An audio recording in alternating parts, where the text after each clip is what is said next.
Aí galera, eu vou mostrar pra vocês aqui.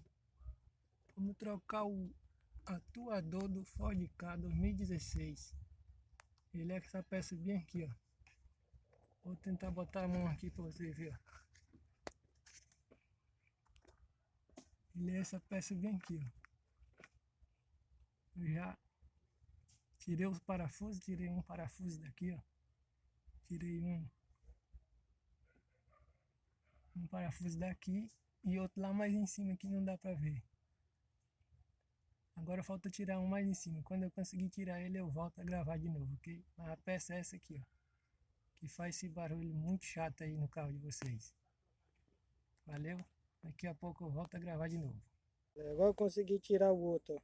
Esse aqui é o que eu tirei de lá, ó. Tirei esse, ó. Esse aqui eu comprei na sucata.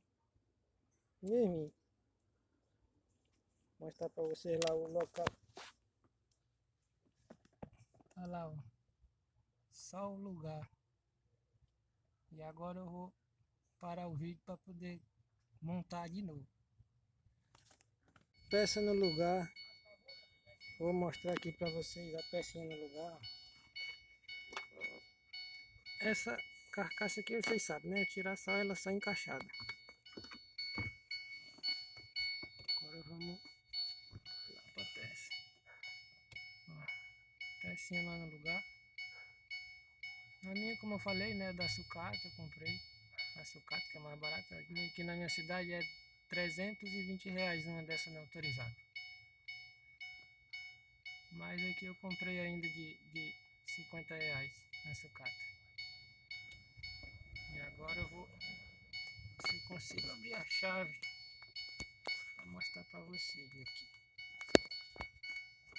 Só um minutinho.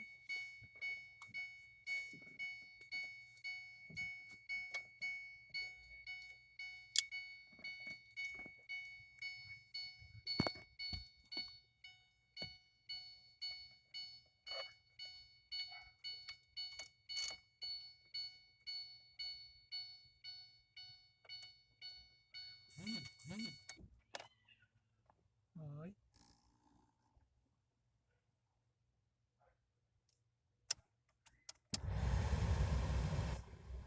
Isso é normalmente.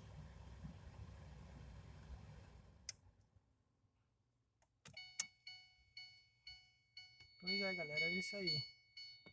Ford Ka 2016, autuador do ar-condicionado. É uma peça muito chata aí que tá muito